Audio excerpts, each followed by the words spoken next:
Everyone, today we will learn about hyperlink analytics in social media analytics. So, what are hyperlinks? Hyperlinks are the reference to web resources that users can access by clicking on them. आपने देखा रहेगा कभी भी एक form भरते Google form भरते हुए last में एक टर्म्स एंड कंडीशंस वाला एक ब्लू कलर में वर्ड लिखा रहता है जिसको आप क्लिक करके आपको एक दूसरे पेज पे वो लेके जाता है. That is what hyper link is. Embedding one web page into another web pages. They can link resources with in a document. अगर एक डॉक्यूमेंट में ही अगर हम रिसोर्सेज इंटरलिंक कर रहे हैं, मान लीजिए ये या इसको मैंने एक हाइपरलिंक बनाया और इसको क्लिक करके मैं यहाँ पे पहुँच रही हूँ, तो फिर वो हो गया इंटरलिंकिंग. इंटरलिंकिंग मतलब विद इन अ डॉक्यूमेंट अगर हम रिसोर्सेज को लिंक कर रहे हैं, दैट इज़ इंटरलिंकिंग. और अगर हम अमंग डॉक्यूमेंट्स कर रहे हैं, मतलब इस लिंक को क्लिक करके हम दूसरे पेज के लिंक पे कहीं पे पहुंच गए, तो that is intralinking of hyperlinks.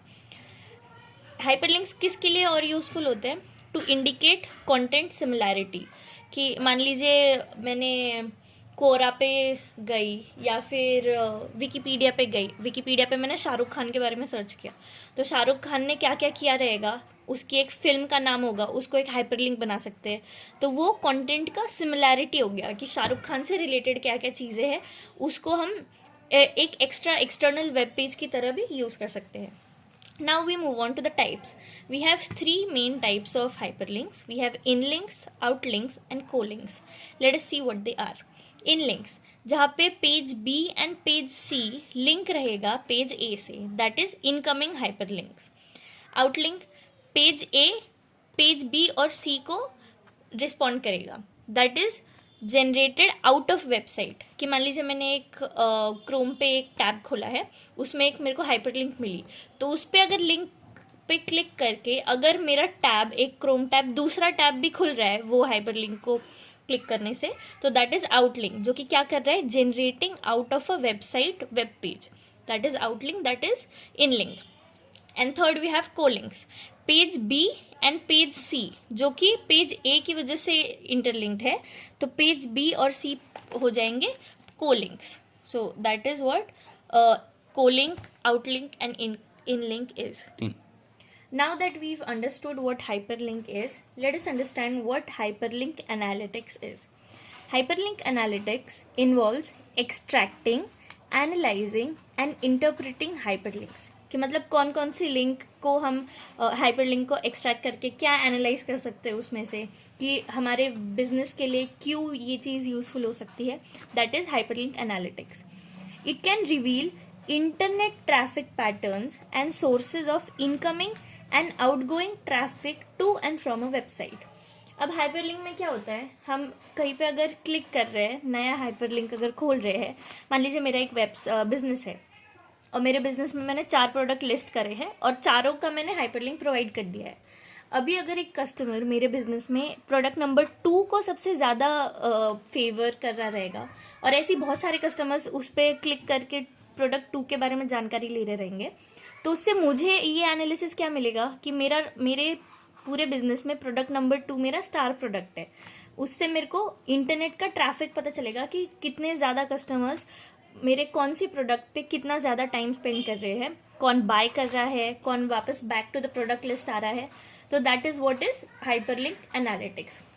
ये क्या क्या स्टडी करने के लिए यूज़ होता है? Firstly ranking universities.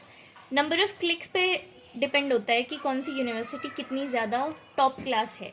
If all the students are eager to know about a particular university, then that university is ranked higher. Understanding blogosphere. Blogs, vlogs, videos, writeups, book reviews, ये सब को understand करने के लिए भी hyperlink analytics use किया जाता है. Next we have measuring business competitiveness.